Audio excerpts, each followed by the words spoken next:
예, 남북 정상회담이 이틀 앞으로 다가왔지만 정치권은 이른바 드루킹 댓글 조작 사건으로 여전히 어수선합니다. 6월 지방선거와 개헌 동시투표가 결국 무산되면서 여야의 책임 공방도 가열되고 있습니다. 이 시간 최진봉 성공회대 교수, 김병민 경희대 개공 교수 두 분 모시고 정치권 이슈들 짚어보도록 하겠습니다. 안녕하십니까? 네, 안녕하세요. 어서 오십시오.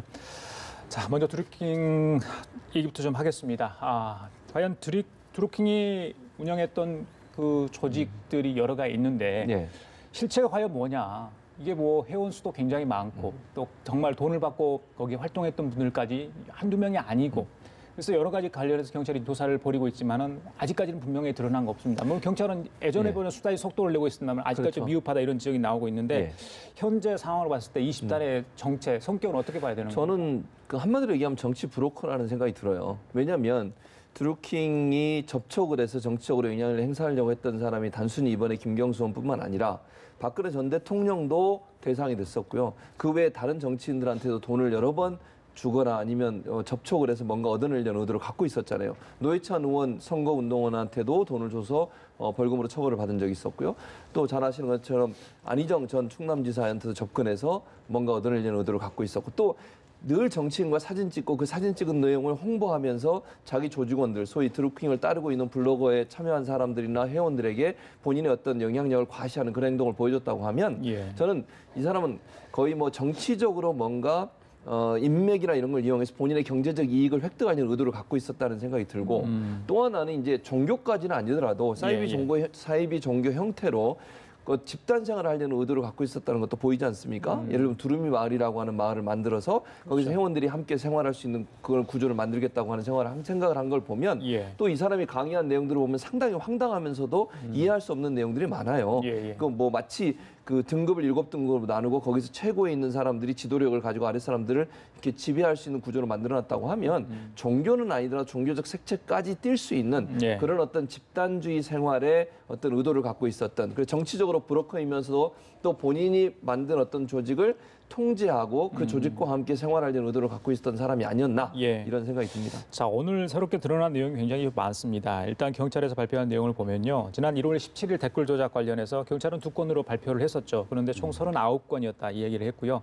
이 드루킹 운영하고 있는 세계 인터넷 카페 회원이 4,560여 명이다. 그리고 카페 게시물과 댓글 분석해서 조직 체계 또 구성원 활동을 확인 중에 있다. 이런 이야기를 했습니다.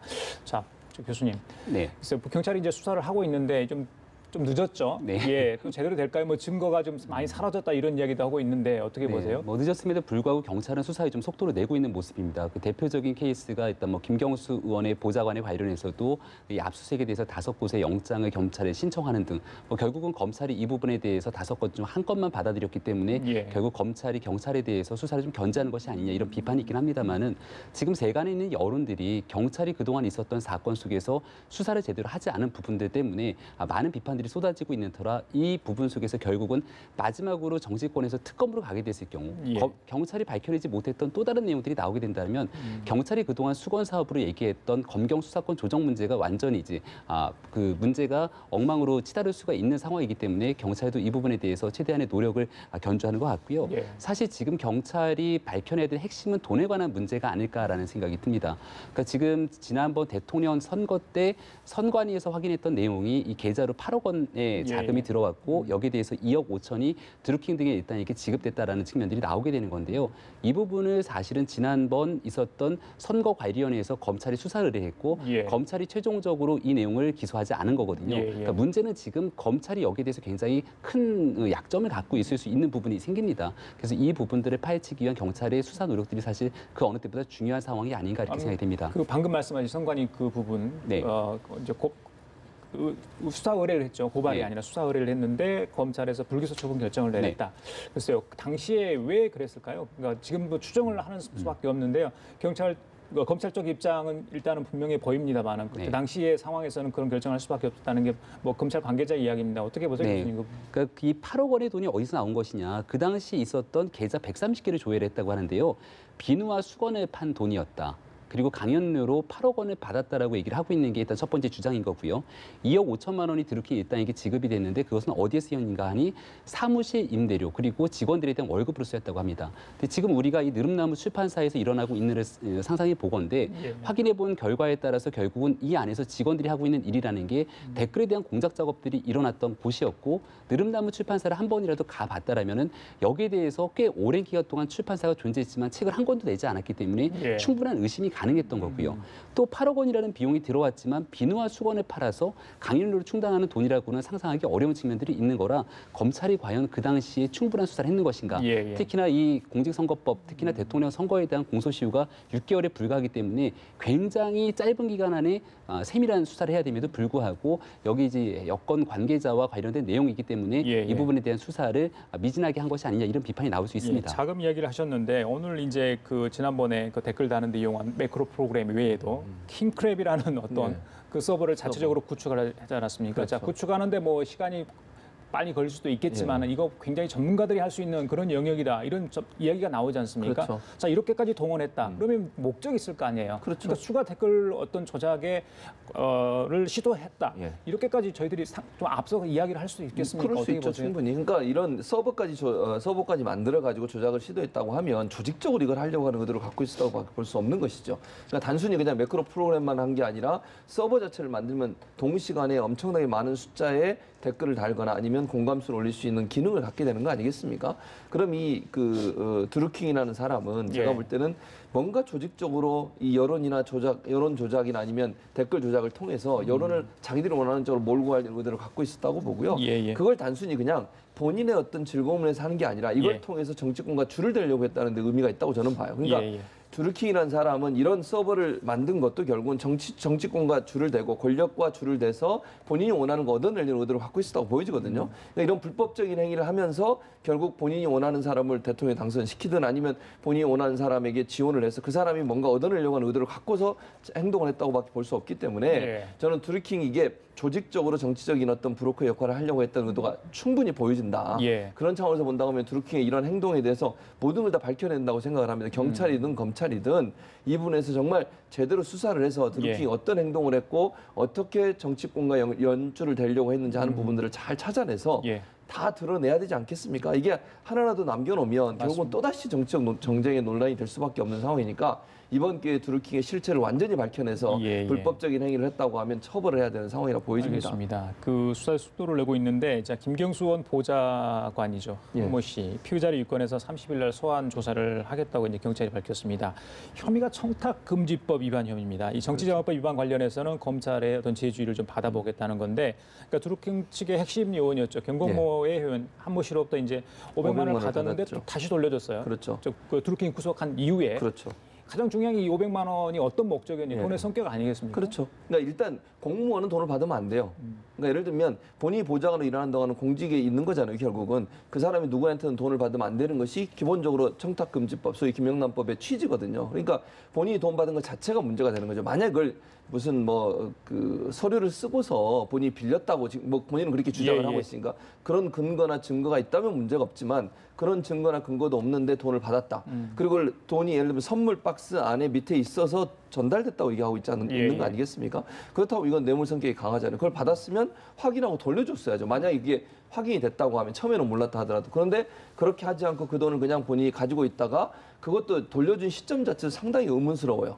아니 왜 그 드루킹이 구속된 이후에 이걸 돌려줬겠습니까? 또 협박을 받은 뒤에 돌려준 거 아니겠어요? 그런 차원에서 본다고 하면 이 한모 씨의 행동 자체는 상당히 의심스러운 부분이 많아요. 그래서 검찰이 이 부분은 이게 정말 뇌물성으로 전달된 건지 그리고 정말 그걸 알면서도 이 사람이 받았는지 하는 부분들은 조사를 해서 반드시 밝혀내야 되고요. 만약 그렇다고 하면 이 사람 처벌받아야죠, 당연히. 근데 이제 문제는 이게 김경수 의원까지 연결돼 있는 거냐, 보고가 됐느냐 이 부분은 아직까지는 뭐 결과가 안 나왔기 때문에 지금 단정적으로 얘기할 수는 없고 현재로서는 한모 씨가 개인적으로 돈을 받은 건 맞는 것 같고 그건 이제 어떤 형태, 어떤 이유에서 받았고 왜 오랫동안 가지고 있었는지에 대한 조사를 통해서 처벌의 수위를 정해야 될 것으로 생각이 됩니다. 그래요. 그 드루킹의 정체를 좀 낱낱이 밝혀야 된다. 교수님께서 그러셨는데 지금 드루킹이 옥중에서도 지금 글쎄요. 좀 이해하기 힘든 행정을 하다 보니까 법원에서 외부인 접견 금지 조치를 내렸습니다. 이게 좀 흔히 있는 건가요? 이게 그러면 변호인만 만나라는 얘기인가요? 네, 예. 과거 최순실 씨 사건과 똑같죠. 그러니까 최순실 씨도 변호인 외에는 접견할 수 없게 만들었기 때문에 내가 사람들을 만나지 못해서 너무 답답하다라고 그 당시에 호소했던 기억들이 아마 국민들 여러분들 생생하실 겁니다. 그러니까 드루킹이 옥중에 있으면서 여러 관계자들을 만나면서 사실상 많은 부분들이 지휘하고 증거를 인멸하는 것이 아니냐 이런 우려가 제기가 됐었는데요. 대표적인 케이스가 드루킹이 옥중에 있는 상황에서 그 드루킹이 운영했다고 보이는 블로그들이 갑자기 오픈이 됩니다. 그러면서 거기에 경인선에 대한 얘기들이 나오기 시작하고 특히나 김정숙 여사가 지난번 대통령 경선 과정에서 다가갔던 영상 이 모든 것들이 사실은 이러한 블로그에 대한 오픈에서 드러나거든요. 이런 것들을 드루킹이 최종적으로 진두지휘하는 것이 아니냐라는 우려가 제기가 됐던 거고요. 예. 결국은 가장 이제 문제가 되고 있는 거는 애당초에 처음에 드루킹이 지인들에게 보낸 메시지를 통해서 구속이 됐지만 이때는 세상이 알려지기 전입니다. 언론사의 보도를 통해서 세상이 알려졌지만 그 전에 가장 빠르고 좋은 것은 집행유예 정도로 나가는 것이다. 예. 그러니까 뭐냐면은 이게 이제 지난 1월 달에 있었던 댓글 조작건만 가지고 기소가 된다라면 집행유예를 바라볼 수도 있는 거거든요. 근데 사건이 정치권에 있는 김경수 의원과의 연루 그리고 대통령 선거까지 일파만파 커지다 보니까 문제가 예. 확산되는 거죠. 예. 그러니까 이것들을 만약 막아내기 위해서 옥중에 드루킹이 어떠한 역할들을 했는 건지 아마 이 부분에 대해서도 지금 지난 한 달여 기간 동안의 행적들이 있기 때문에 예. 추가적인 조사를 더 해야 되지 않을까 이렇게 보이기도 합니다. 알겠습니다. 자, 그렇다 보니까 이 댓글 문제가 논란이 돼서요. 그래서 공용 포털이죠. 네이버가 오늘 관련해서 개선안을 발표를 했습니다. 그래서 뭐 교수님께서 강단에서도 뭐 이거 관련해서 그렇죠. 아마 이야기 학생들하고 나눠 보신 적이 있을 거예요. 그렇죠. 얼마나 문제가 네. 되고 물론 이제 긍정적인 요인도 있습니다. 표현의 자유 부분도 있기 때문에 하지만 이게 이제 부작용들이 지금 속속 나타나고 있기 때문에 드디어 이제 네이버 측에서 오늘 1차 그 개선안을 발표했는데 글쎄요. 일각에서는 이걸로 되겠느냐, 막을 수는 없다 이런 지적도 있습니다. 오늘 보시고 어떤 생각이 드셨는지. 저는 이 네이버가 지금 내놓은 대책 자체가 예, 예. 사실은 실효성이 없다고 봐요, 저는. 왜냐하면 지금 네이버가 내놓은 대책을 보면 화면에 나오고 있습니다만 예전에는 공감, 비공감 횟수를 제한 없이 하다가 50개로 제한을 하겠다라고 하는 게 하나 있었고요. 또 하나는 아이디 한 개당 아이디 한 명이 갖고 있는 그 한 아이디당 하루에 댓글 다는 숫자를 한 기사에 3개로 제한해놨어요. 근데 문제는 뭐냐면 지금 이 문제가 발생하면서 가장 큰 문제가 됐던 게 뭔지 아십니까? 지금 드루킹이 613개라고 하는 아이디를 불법 아이디를 만들어가지고 조작을 했어요. 그러니까 아이디를 개인이 하나만 갖고 있는 상황이라면 저게 어느 정도 효과가 있을 거예요. 그런데 불법으로 아이디를 만들 수 있는 환경이 이미 조성이 돼 있잖아요. 일부에서는 지금 뭐 약 2,000개 정도의 아이디를 새로 만들어가지고 드루킹이 작동을 시켰다 이런 얘기까지 나오고 있는 상황이거든요. 그럼 불법으로 아이디를 만들 수 있는 상황에서 아이디 한 개당 달 수 있는 숫자를 3개로 제한한다는 게 무슨 의미가 있습니까? 아니 그렇지 않겠어요? 불법으로 조작을 하려고 하는 사람은 불법으로 1,000개든 2,000개든 아이디를 만들어가지고 그걸로 조작을 시도하지 않겠습니까? 하루에 3개 이상 못 올리게 한다고 해서 그게 무슨 의미가 있냐는 거예요, 제 말은. 그러니까 본질하고 전혀 다른 해결책을 지금 내놓고 있는 거예요. 또 하나는 공감에나 아니면 댓글에 그 올릴 수 있는, 그러니까 좋아요나 아니면 공감을 누릴 수 있는 것도 10초 단위에서 60초까지 늘려놨어요. 60초마다 한 번씩. 근데 그것도 저는 말이 안 된다고 봐요. 무슨 말이냐면 매크로 프로그램이 어떤 작동을 하냐면요. 시간을 정해놔요. 매크로의 그 알고리즘을 정할 때 이 클릭을 60초마다 한 번씩 해라. 이렇게 명령을 내려놓으면 얘가 60초마다 하는 거예요. 계속. 그 10초에서 60초 늘어났다고 해서 그럼 공감수가 줄어듭니까? 저는 그건 아니라고 보거든요. 수없이 많은 아이디를 가지고 알고리즘 조작해서 60초마다 한 번씩 올리게 하면 지금의 상황과 크게 다르지 않아요. 그러니까 네이버가 이번에 내놓은 조치라고 해서 내놓은 내용들은 실제 지금의 드루킹 사건을 통해서 드러난 여러 가지 문제점을 해결하는 데는 전혀 도움이 안 됩니다. 그래서 해결 방안으로 나오는 게 2가지 정도를 얘기할 수 있겠는데 첫 번째는 아웃링크 하는 거예요. 지금 정치권에서 클릭하면 인터넷 언론사에다 언론사에는 가는 거죠. 예컨대 뭐 지금은 네이버에 이렇게 들어가 보면 기사가 뜨잖아요. 특히 이제 모바일 커뮤니케이션 기기로 들어가면 기사가 뜨는데 그건 기사를 네이버 안에서 소비하도록 만들어 놓은 거거든요. 그렇게 하지 말고 언론사 링크를 만들어 놓고 또 검색해서 기사를 누르면 그 기사를 작성한 언론사 홈페이지로 넘어가도록 만들어 주는 거예요. 그렇게 되면 네이버 안에서 댓글을 달거나 공감을 올리는 게 없어지는 거 아니겠습니까? 그리고 네이버는 원래 포털 사이트입니다. 포털은 검색이 주 업무예요. 그럼 검색이 주 업무가 될 수 있도록 해야지 왜 언론사의 기사를 가지고 돈을 버는 행위를 합니까? 지금 제대로 네이버가 언론사의 기사에 대한 그 대가도 제대로 지불 안 하고 있어요 지금. 예. 이런 상황에서 이런 논란이 되는 상황에서 기사를 계속 그렇게 네이버 안에서 소비하도록 만드는 구조는 바꿀 필요가 있다 이런 생각이 듭니다. 예, 교수님도 네. 얘기 좀 하셔야 될 것 같아요. 그러니까 73% 정도가 네이버 매출의 광고 수익이라고 얘기를 하고 있죠. 한 해 한 3조 원 넘는다고 합니다. 그러니까 굉장히 정확한 지적을 해주셨고요.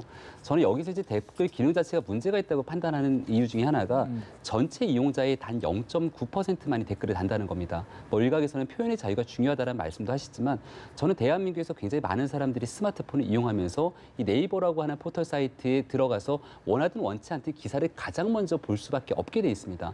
근데 여기에 대한 기사 선택 권한들이 과연 누구로부터 나오는지에 대해서 알지 못하고 들어가게 됐을 경우에 자연스럽게 보게 되는 댓글은 극히 일부의 사람들이 달게 되는 거죠. 그러니까 지금 그렇게 일부의 사람들이 다는 것까지도 표현의 자유를 존중해야 된다고 했지만 예. 드러나고 있는 정황들을 보니까 얼마든지 조작이 가능하다는 것 때문에 결국은 이 내용들이 대한민국의 건전한 민주주의 발전에 저해한다는 부분들을 예. 우리가 실감할 수 있었던 것 같거든요. 그러니까 여기에 대해서 이제는 오늘 그 네이버가 여러 가지 개편안을 발표했지만 정치권이 이 문제 이렇게 넘어가진 않을 것 같고요. 아마도 입법의 문제가 필요하다면 입법의 문제들을 엮어서라도 반드시 이 문제 개선하기 위한 노력이 정치권이 선행돼야 되지 않을까 이렇게 생각합니다. 자, 남북 정상회담이 이제 이틀밖에 남지 않았습니다. 정치권이 이 평화를 한반도에 정착시켜야 한다는 데는 같지만 여전히 다른 목소리를 내고 있는 것 같습니다. 생각이 좀 다르다 보입니다. 자, 여야 대표 이야기 좀 듣고 계속 이야기를 나눠보도록 하겠습니다. 들어보시겠습니다. 이제 이틀 후면 남북 정상이 만나게 됩니다. 전 세계가 주목하고 있습니다. 그날은 매우 특별한 날이 될 것입니다. 이렇게 한반도에 찾아온 봄, 이 봄이 가짜입니까? 봄이 쇼하려고 찾아왔습니까? 자유한국당은 여전히 위장 평화 쇼다라고 우기고 있습니다. 전 세계가 한반도의 평화를 간절히 염원하고 있는데도 대한민국 국민의 혈세를 받아 정당 정치를 하는 자유한국당은 이 땅의 정당이 아니란 말씀입니까? 남북 대화만 잘하면 다른 것은 깽판 쳐도 된다. 그게 노무현 대통령의 중요한 어록입니다. 나는 이 정부가 이틀 뒤에 남북 정상회담을 하고 있는 것을 나는 노무현 대통령 그 말에서 이 정부의 성격을 유추를 합니다. 이 정부는 근본적으로 노무현 대통령의 이익입니다. 이익이. 다른 모든 부분은 깽판을 치더라도 남북 대화만 잘하면 된다. 난 그것이 남북 정상회담을 추진하고 있는 배경이라고 봅니다. 예, 저희 지금 회담이 성공하고요. 후속 조치들이 잘 되려면 정치권의 협조가 절실하지 않습니까? 그렇죠. 자, 두 대표 이야기 어떻게 들으셨어요? 저는 이렇게 생각해요. 그러니까 정치권에서 야당이 뭐 정부나 여당이 하는 일에 대해서 건전한 비판을 하고 그런 부분은 저는 필요하다고 봅니다. 그래야 야당도 제대로 하고 또 정부도 제대로 하겠죠. 그러나 지금 이제 홍준표 대표의 말은 저는 조금 이해하기가 힘들어요. 그리고 무슨 어디서 근거를 가지고 노무현 대통령이 남북 대화만 잘하면 다른 건 다 깽판 쳐도 된다 이런 얘기를 하는지 저는 이해를 못 하겠는데요. 저렇게 극단적인 표현을 하시면 안 됩니다. 그러니까 긍정적으로 이렇게 했으면 좋겠다고 이렇게 제안하는 건 저는 충분히 받아들일 수 있다고 봐요. 그리고 남북 대화라고 남북 간의 평화, 한반도 평화 문제는 온 국민이 원하는 거 아닙니까? 우리나라를 넘어서서 정말 뭐 우리 미국을 포함한 많은 나라들이 남북 간의 평화가 정착되기를 다 기원하고 있는데 예. 거기에 대해서 일단 이 부분에 대해서는 여야가 없다고 저는 생각해요. 한반도의 평화 정착, 남북 통일 이런 부분에서 뭐 여야가 있겠습니까? 그래서 이 부분은 적극적으로 함께 협력하고 도와주는 모습을 보이고 또 다른 문제에 있어서 의견이 다를 때는 거기에 대해서 논쟁도 하고 토론도 하고 이럴 수 있는 거 아니겠습니까?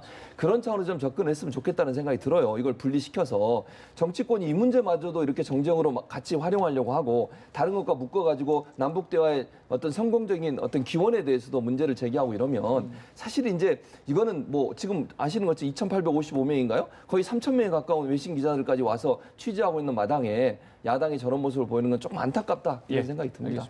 네, 저는 뭐 남북 정상회담 잘 될 것이라고 생각하고 또 추진하는 과정에서 정부의 노력 높게 평가합니다. 다만 이제 문재인 대통령이 얘기했던 것처럼 유리자를 다루듯이 굉장히 조심해서 해야 한다는 건 북한이 언제든지 돌변할 수 있기 때문에 최대한 북한의 입장을 굉장히 잘 맞춰가면서 이번 정상회담을 조심스럽게 추진해 왔습니다. 근데 이 정상회담이 잘 되고 결국 한반도의 평화가 정착하기 위해서는 예. 대한민국 국민의 단합이 필요합니다. 그러니까 북한에 대하는 것만큼 사실은 야당에게도 충분한 마음을 좀 열고 같이 함께할 수 있는 그 과정들을 거쳐야 되는데 특히나 어저께 이 메뉴에 대한 만찬 메뉴가 공개됐는데 이 윤희상 작곡가의 고향에 있는 통영 문어를 가지고 오겠다라고 하는 건 여기에 대해서 굉장히 부정적인 생각을 갖고 있는 보수적인 국민들도 분명히 존재합니다. 그러니까 여기에 대해서 굳이 이런 방식을 통해서 하고 싶은 일들을 끝까지 가게 됐을 경우에 국론이 분열될 수 있는 상황들이 있음에도 불구하고 이런 부분을 추진하는 것들에 대한 비판의 여지가 있다는 거 분명히 인지를 하시고 남북 정상회담을 통해서 한반도의 평화를 정착하기 위해서는 가장 필수적인 전제 조건은 대한민국 국민들의 통합이 선제돼야 된다는 것들을 좀 인지했으면 좋겠습니다. 알겠습니다. 자, 다음 주에는 두 분과 좋은 결과물을 가지고 이야기를 좀 했으면 좋겠다 이런 생각을 해봅니다. 지금까지 최진봉 성공회대 교수, 김병민 경희대 교훈교수와 함께 얘기 나눠봤습니다. 말씀 잘 들었습니다.